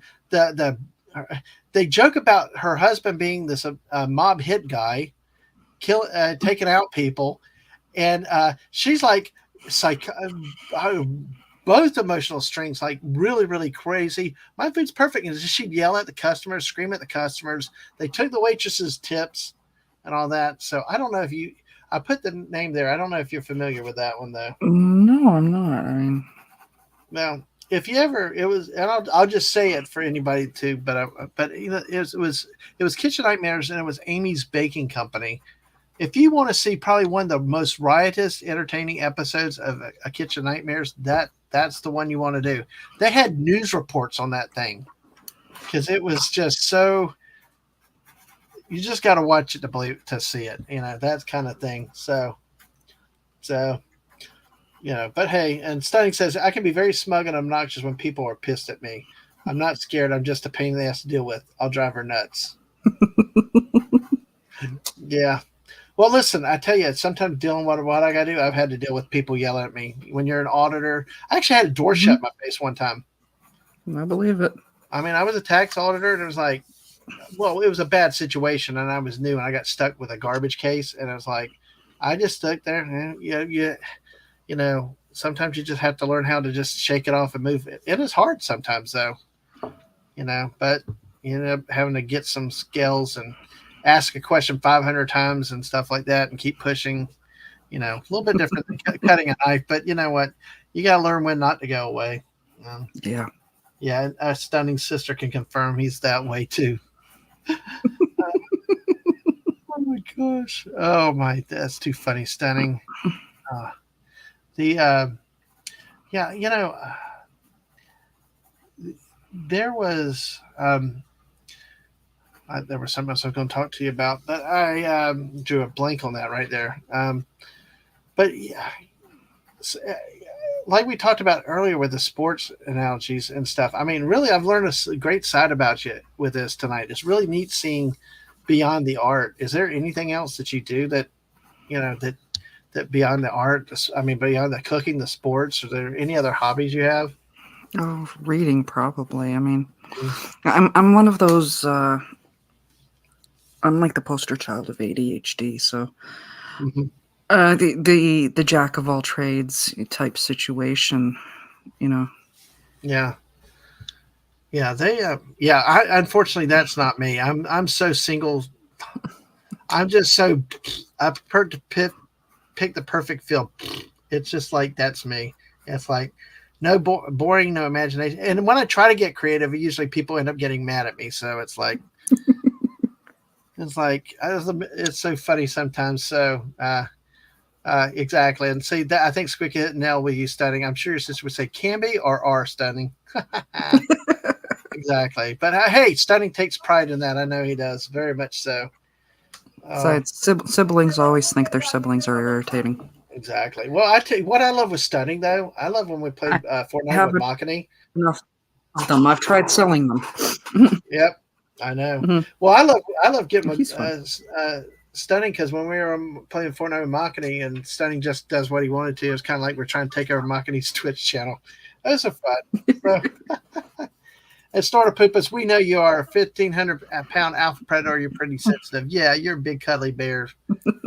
Exactly, my friend. But that's neat, and it really is cool to see how this picture has taken shape, and because what you're doing just amazes me. Because in just a course of not even an hour and a half, you've put something so neat, so shady. That position, like you said, that position is just really, really a good position. It does a lot. And do you ever find that doing something like this leads to another idea that leads to something better? It can. I admit I spend a lot of time on Pinterest and, Google searching up various poses and references. Like I did so much research into my Princess Peach drawing because I wanted to take that into a more realist, like have it still recognizable as Princess Peach, but take it to a more realistic, something you could actually see. Like make sense with the hair and that dress. and the colors too, right? With the Hmm. pink and the other colors. Well, and speaking of that though too, now do you prefer any particular style like watercolors, pens, pencils, oils? I right now I'm finding a real love for the watercolors because, like I said, went to an art high school, so I did get a chance to experiment with a lot of stuff. I did for a long time there where I was a real fan of markers, Mm-hmm. and but I walked away from drawing for a long time there, so I've kind of lost my knack with the markers. Mm-hmm. But watercolor is the one class I actually missed out of just sheer dumb luck that year, or Mm-hmm. when I was in high school, and it's just out of pure fascination that I missed that one class because that have really taken to the two watercolors Mm-hmm. and the techniques that go with it. That being said, there is stuff like the gouache that I'd love to get my hands on and give that a try, but Well, that's another day. I guess, you have the different art styles like watercolors, oils, or things. We kind of talked about the Hmm. knives in the kitchen. I guess there are different techniques for cutting, cutting your foods like with knives.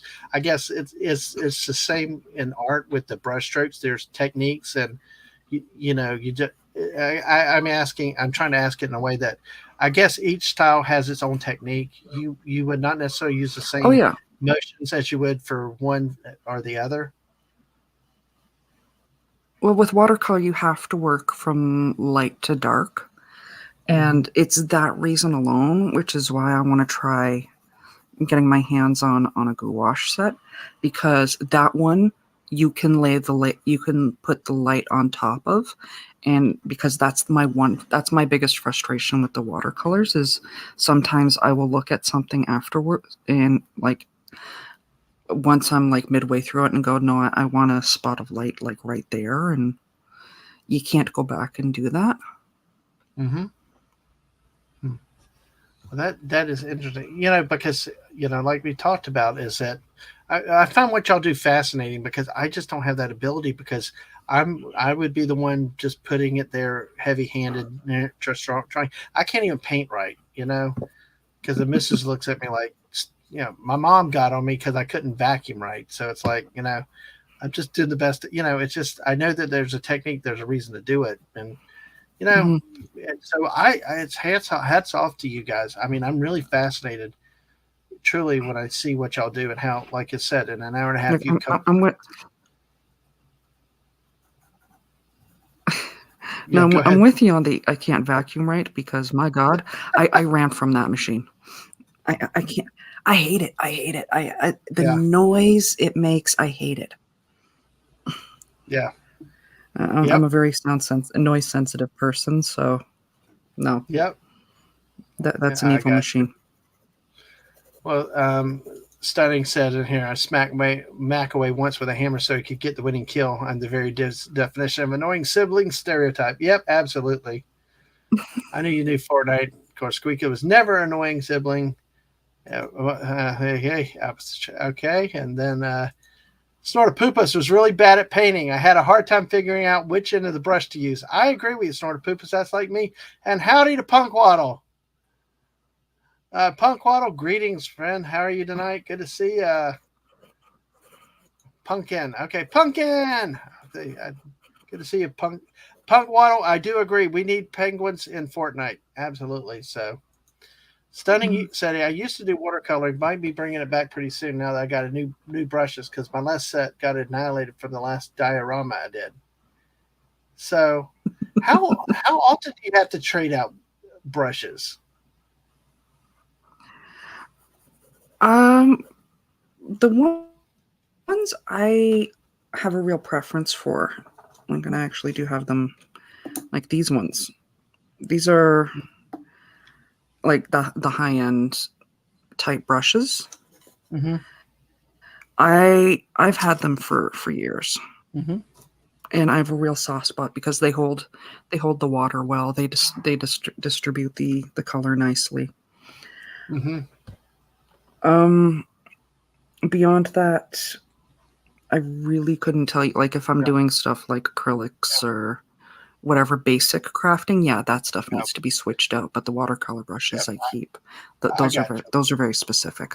I got you. I'm talking like, well, my frame of reference of painting is like painting the outside eaves, and I try to use the same paintbrush 5 years later. Because I don't want to buy another brush. It doesn't quite work that way. Again, actually, I do have some training with that as well. And I mean, Oh, when I yeah. say jack of all trades, I kid you not. Well, okay. Well, see, like I said, I was saying with the paintbrushes, I would want to use them for 5 years. I know that that's not the way you do it, but see, I could never get a paintbrush cleaned properly, whether it's small like the ones you have or the big paintbrushes. To me, it's like impossible to clean a paintbrush enough. But talk about the cleaning of paintbrushes, but also the jack of trades. What else do you have out there that might floor us? Well, I actually do have training with interior design, and I do have my. Actually, I'm at apprenticeship level for interior painting, like house painting, and that kind of stuff.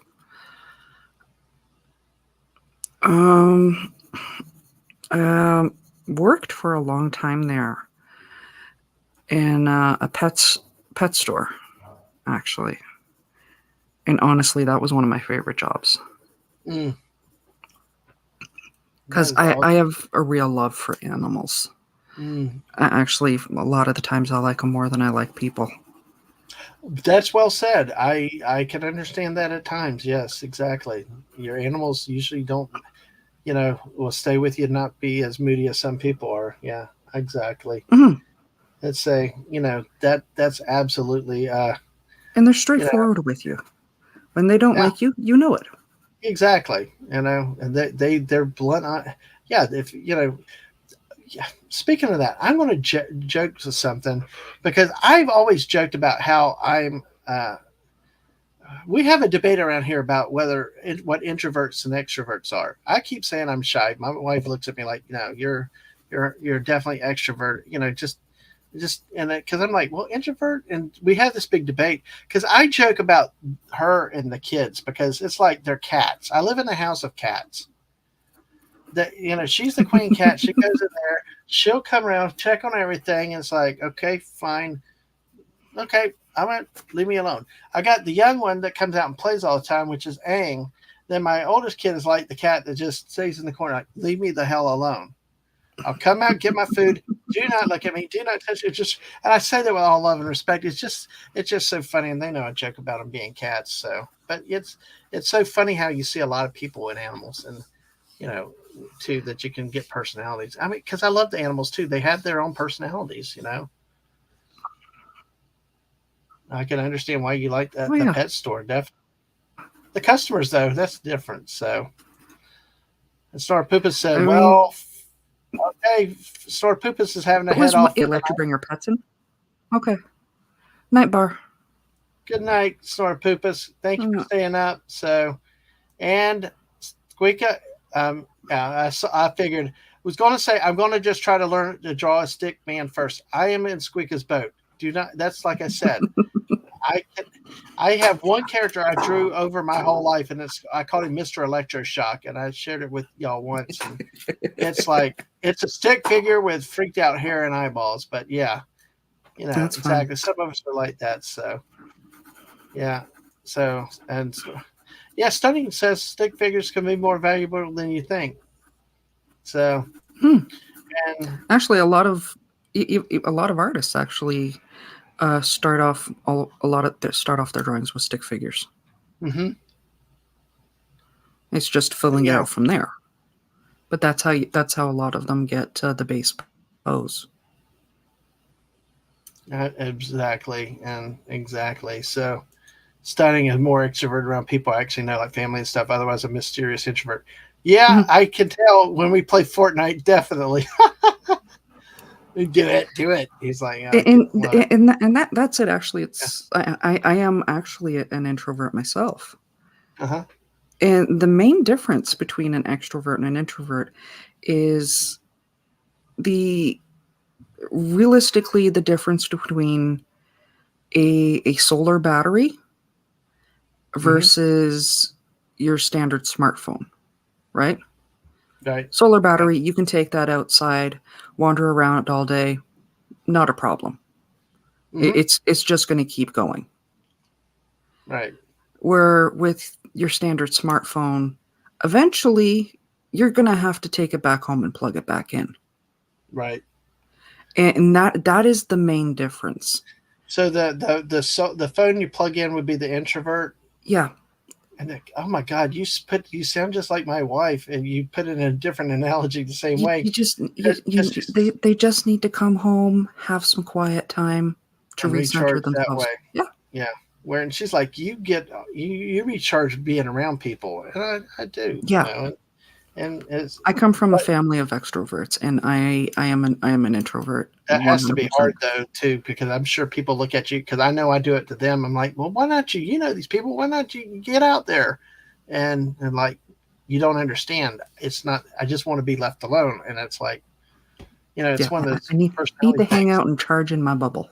Yeah, that's definitely my oldest kid. A lot there with that too. But let me say hello to Phil. Hey, Hey, Phil Phil. TMNT, welcome, welcome. Um, and now he's Hmm. talking about us, especially drawing transformers. Stick figures are good for laying the groundwork for the pose. Okay, and I take you seriously with this stunning. I really do take you seriously because I know sometimes he cracks me jokes, but I can see that. I watched Aang do some of their art, and I noticed using circles, lines, and stuff to use as a basis to build a face or build the rest of the character. So Hmm. I would imagine, especially with Transformers being robots and those shapes, that stick figures would be good. So, but well, hey, stunning. Remember that for next month because stunning will be on next month too, and we can talk about that when we talk about Transformers. Absolutely. He's a real master when it comes to drawing that stuff. Absolutely. So he said he might have to do tutorial on the channel someday. You should, stunning. Absolutely, Hmm. absolutely, because you're a good teacher. You good communicate, and just make sure you don't. Make sure everything's set up and all that, and by all means do it. Yeah, that can count. A hot bath. Yeah, there you go. Works for me. Exactly. The bubbles or no bubbles? That's the question. So, and Punk Waddle agreed. So yeah, that counts. Depends I on the don't think scent. anybody's going to. I don't think handmaiding skills. Yes, exactly. We all need a great handmaiden around. That will never be denied. So, but yeah.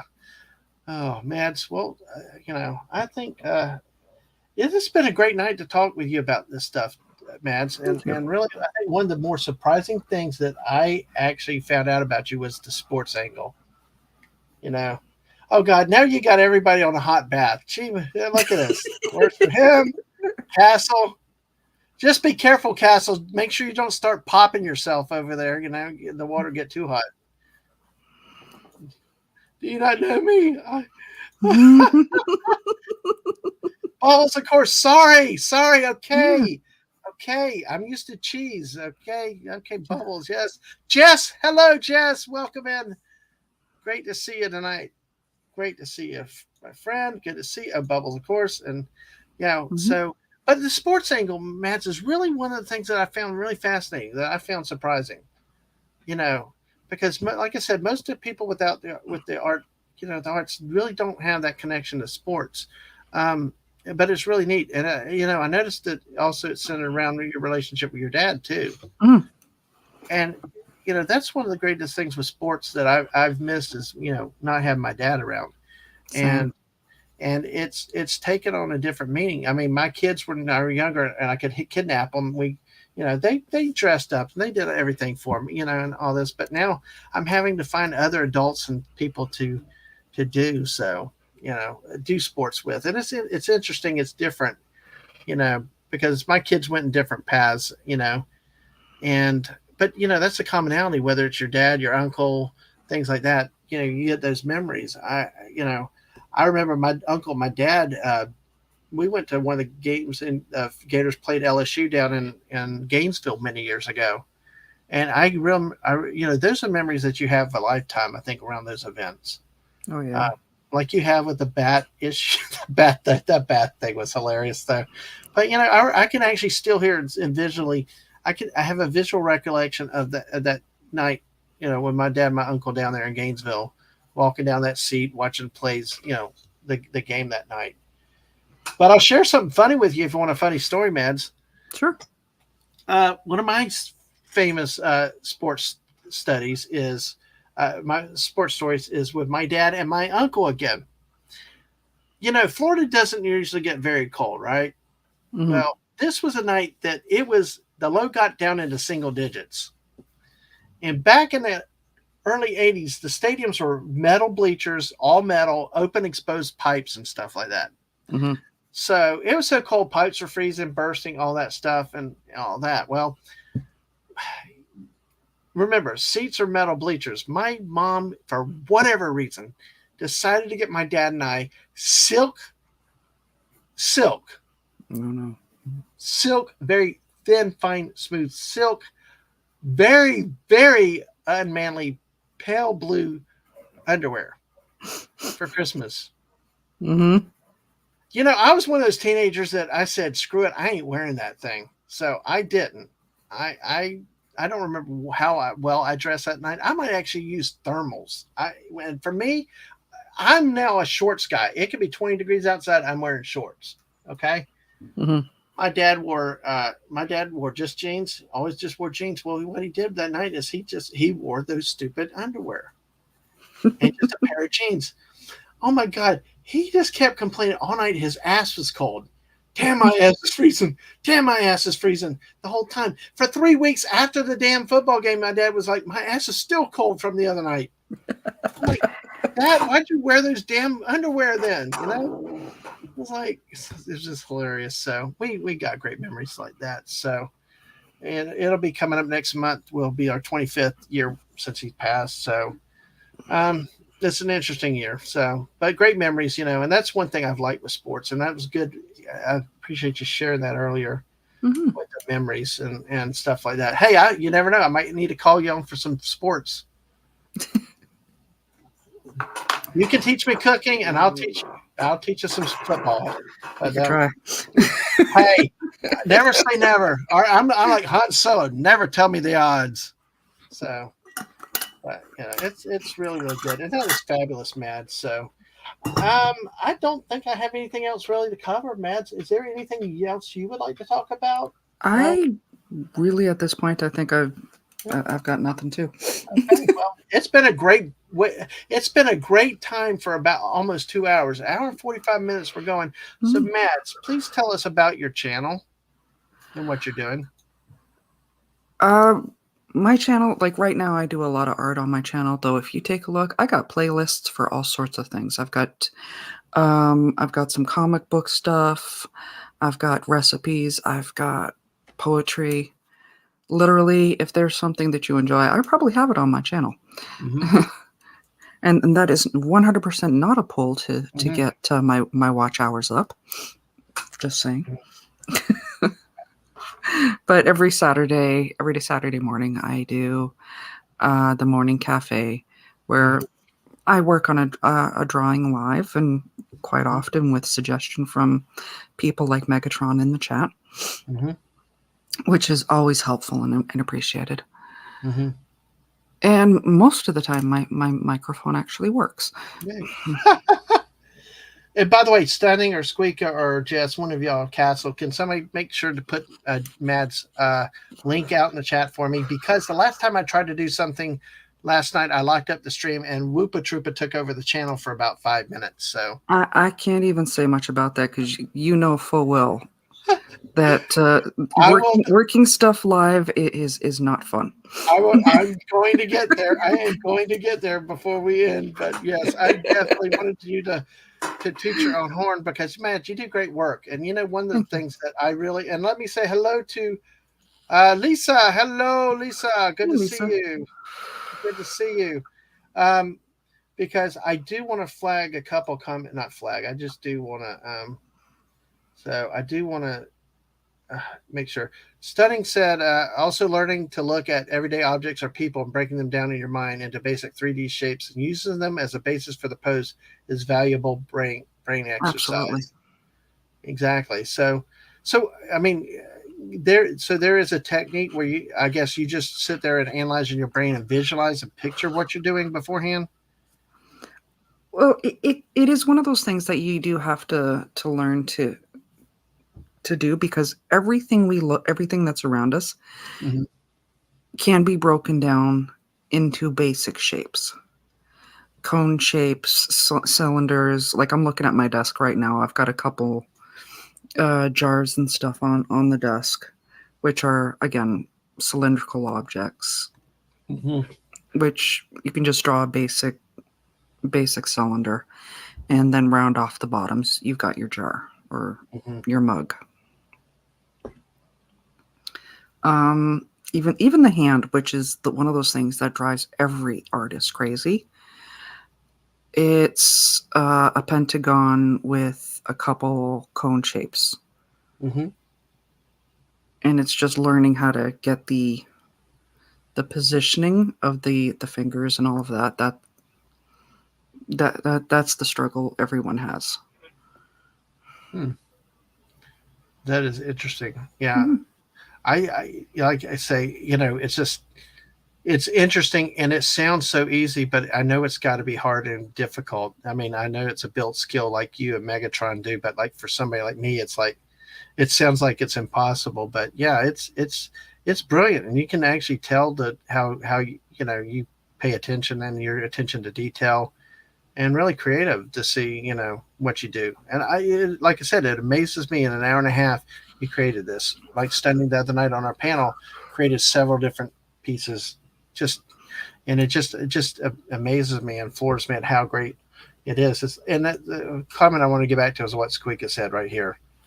And this says it all because and she said, "I'm just happy to be the kind of person that knows such amazing artists, and I don't care how it looks, but I'll cry over art every time. It makes my heart burst to see such awesome." Well, Maki's really great about making people cry. Yeah. It's a gift he has. Well, and you do too. You and when Stunning calms down, doesn't be so uh, jokey. You know, Stunning has the ability too of making somebody cry too with the quality of art he does. I tell you, because I've told him a lot of his stuff's quality. I know your stuff is high quality, and you can see your love and attention to it, and that's what comes through. And I think that's a sign of the great artists that really care about it and what they do is that they, that care comes through so much, and that's what's so neat to see. And hello, Una Ang Tao. Well, welcome. Hey, y'all back. Hey, we're here Hello. at the end of our show, but welcome. Hey, and by the way, it gives me a chance to say, hey, listen, make sure you like and subscribe. If you haven't already, go get the drunks, homeless dogs, neighbors, cats, all come in, and we'll see if we can get me to 300, and then we've got the 24-hour Fortnite stream that Lisa and Megatron are so dying to do one day. So, exactly. So. There, We'll there, get there is there. a lot of tea bags of tea that Megatron needs to drop during that stream. Oh gosh, yeah, him and it's like I heard they removed that from one of the a new Mortal Kombat game, I think, or something. That there's something I read in passing that that it was like you know that there was a move in Mortal Kombat that they've taken out or something, but I don't know. So, are you there? I'm still here. Okay, please. Okay, you're still here, right? I'm still here. Okay, all right. My computer is like rotating. So, Okay. all right. Well, this is interesting. Um, I'm hoping that it will. Okay. Woo. Okay. It buffered. It's been. I need to probably shut it down and restart it because that's usually I think what happens when it starts doing that. Because it was like I saw the spinning circle and I'm like, this is what happened last night. This time though, I didn't touch anything. Yep. That's what's bad is when you're so talented you can destroy a stream by not even touching anything. I, I know we're going to shut down, but a couple of funny stories is like I mentioned last night with Whoopa in the stream just did it. Well, a shout out to the missus because twice she's had to get me on other streams. I had Culture Casino, Ash, and Clobbering Times all on a football panel. My computer locked up. Oh They're, no. they're 15 minutes talking. She got me up and on the stream hours on her computer. So that then there was another time I was playing a game accidentally and the chat waited for half an hour. My guest waited for half an hour before we even started. Everybody's joking, having a good time. She got the game loaded up on there and got streamed. It was one of those madhouses. So the computer probably will die one day, but for now, I bought 2 gaming computers in the recent years for the others, and I'm going to run this one into the ground. So it's all right. And so, yeah, and Stunning, I've always been more than meets the eye. Yeah. And Squeaka said you made her cry too, Stunning. So that's always good. And yeah, Lisa, yeah, you call him out, especially give him a hard time when we play Fortnite next time. Yeah. Yeah. There goes that ego. Yeah, and then Stunning did a very great picture the other day that was out there with Squeaka, and then of course Stunning says I made half the Rim Quad with my best man speech at my brother's wedding. Well, then, dude, why didn't you get married? If you made that many women cry at one time and they were sort of happy, yeah, there you go. You're stunning. He's eventually gonna find the right Decepticon to settle down with. Yeah, exactly. Is he a Decepticon or the good guys? Because I mean, Megatron is a Decepticon. Yeah, but he keeps trying to say he's a bad guy. But I think Stunning's secretly a good guy because of the Optimus Prime angle. Oh yeah, of Autobots. So I think he wants to be Decepticon, but he's really an Autobot. But which gets us. I know we had a couple detours right there. Mad's channel. Make sure you check it out. We had the link in the chat. Let me bring that up again real quick because I tell you what, Mads is great. If you want a chill stream, just look at the art, sit back, relax. It's a nice, quiet, chill time and just a conversation among friends with Mads, watching Mads do the work like you've seen tonight. There's the link, and it's usually 10 or 11 on Saturday morning Eastern. Lately, it's been in the more 7:30 range because I've got some friends who have been doing. Who are great supporters of my channel, but they've been doing watch-alongs for the Justice League animated various cartoons and stuff to promote one to help help fundraise for AFSP, and also to promote the campaign to get the Snyderverse over to Netflix. Oh wow, okay. But again, it's a couple. It is also raising funds for AFSP in the process. Like they have things connected with it. What is AFSP? And that's the American Foundation for Suicide Prevention, and that is something that is, even though I'm not American, that is near and dear to my heart. Right. So 100%. I love these cartoons too. So I am more than happy to shift my streams to accommodate for that because they started at 10. So awesome. Well, awesome. But like I said, check Mads out. I got one story to share. Lisa said he shoots me and blows me up. Mega is a bad guy. And hello to AFK. Hey, AFK. Welcome to AFK. Good to see you tonight. Thank you for making it in. Stunning says I have a master of deception. So yeah, you're full of bull. You want to, you're a good guy. But listen, hey, like I said, check out Mads' channel and her stuff. Because I tell you what, Mads is great. I've liked Mads. I unfortunately I try to get over there as much as I can and things. And us checking out the channel one day and you come over, said hi to Mads, and Mads is there, and hi, Dad Man, and all this stuff. And then all of a sudden, hey, Dad Man, I'll make you a mod and all this. And next thing you know, I'm like, what's going on? I can't comment. I can't do anything. You've been timed out by Mad's Mama Bear. Like, what? Actually got made a mod and timed out in the same motion, Mads. I haven't tried that since. That's awesome. Yes. Yes. We joked about that beforehand, how difficult. I tell you, I can't talk and type, and and then that happens. It was hilarious. It's like hilarious. You know what? Because it is difficult doing two things at once. Mm-hmm. And I think in your case, you may be doing three things with your hands, with the art, talking, and dealing with the chat. Yeah. That is really, really crazy. Really, really crazy. But that was a great story I had to share with that, man. So, but we got a great chuckle out of that. I mean, it's like right off the bat, boom, you're a mod, and then you're fired. It's like, yep. I didn't know. Well, that's right, because it's your channel. You can do whatever you want to. Oh, yeah. Mod. See, other mods can't to other mods necessarily, but the channel owner can do it. So as much as I enjoy teasing Maki, I know there is a limit because he has the ability to time me out on his channel. Yes, they have the power at some point, but it's just so funny. It was a great story. I mean, it's like, what the heck did I do? Did she get mad at me that quick? Look, I'm used to pissing people off. I'm good about pissing people off without even trying. Ask my wife, ask my family, ask other people that know me. I don't mean to, but somehow I do it. But then that morning was like, oh my God, what did I really do? Like I said, I'm a youngest sibling. I have a lot of experience in pissing people off. Oh, man. Well, the funny thing is, like, me trying to be funny is like, Mrs. tells me, just don't try. You usually do better when you try not to be funny. I'm like, yeah. How many times I've told the mistimed joke that goes over like a lead balloon at a party? Yeah, I've done that. Yeah, we've seen it a few times tonight. Yeah. Yeah, it's like I know. I know. Well, I'm just who I am. It's what it is. So, and studying is just a middle child. Yeah, you're like the Mrs. Middle child.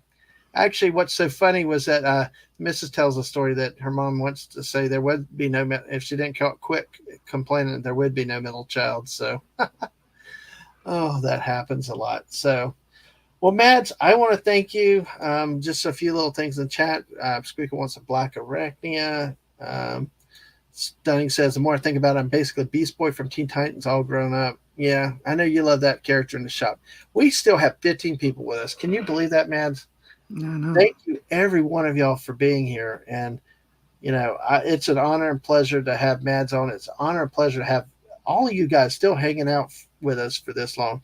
And Mads, this type of show is it's kind of a changing format. It's just something, I wanted to reach out to people, get to talk to people, get to know them a little bit more. And these tend to be very, very popular. And, and I thank you for coming on specifically. And it's an honor and pleasure to get to spend some time and really talk to you, It's been fun. And, it would not be possible without all these people in the chat, though, too.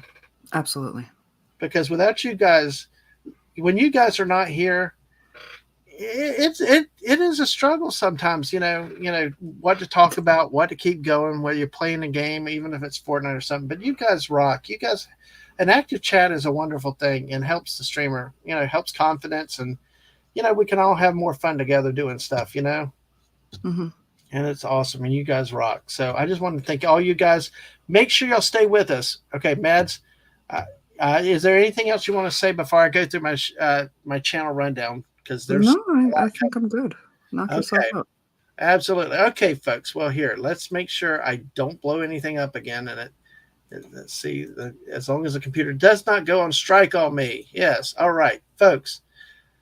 Coming up in July, after the first week, not the holiday weekend, but starting the second week of July, join us for our detour of the Dadmans, where on Monday and Tuesday nights, we are going to take a very detailed look at our trip that we did. It was 6,000 miles, 16-day adventure. We had many detours. We truly was a trip of detours, and things like that.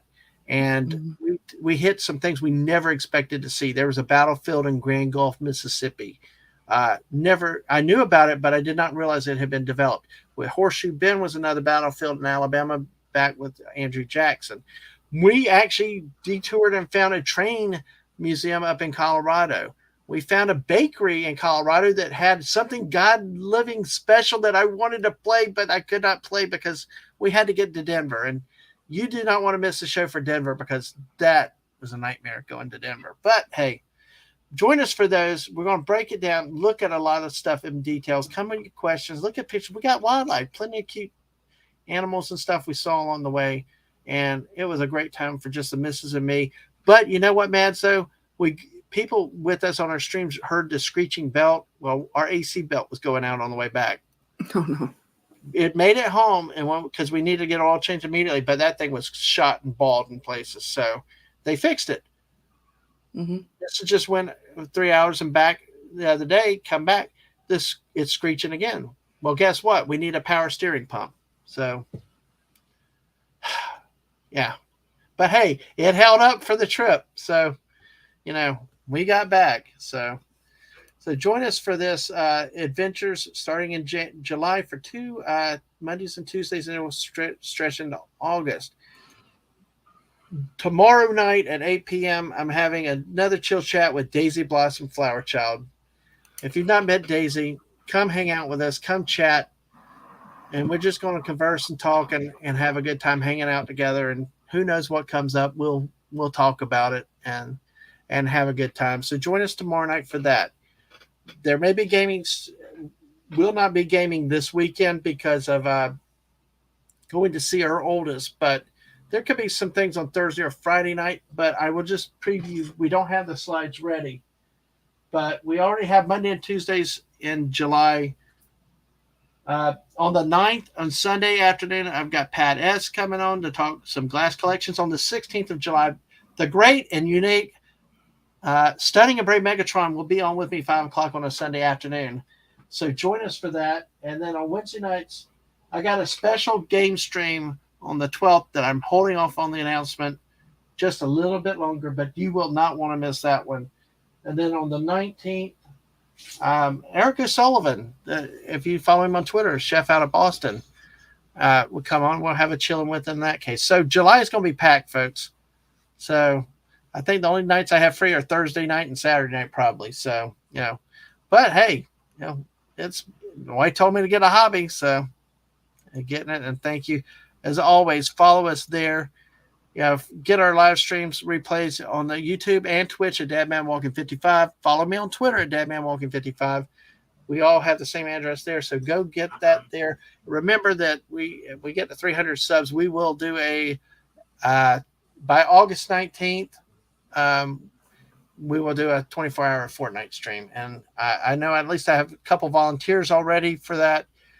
And August 19th marks the 1-year anniversary of my first stream. So if you want to see something awfully awkward and gawky, go look at those couple. Thanks to good friends like Ash and Squeaka and the Misses and some of the others that were around at the time early on the ground floor. They helped get me through it and get some practice with this. And now it drives my wife crazy because I won't shut up. So I have the microphone and I'm not afraid to use it. And, we got 15 great people here with us tonight. Thank you all for being here. So let me see. Let me stop sharing that. Okay. I just needed to make sure that was down because I was afraid the screen had locked up again.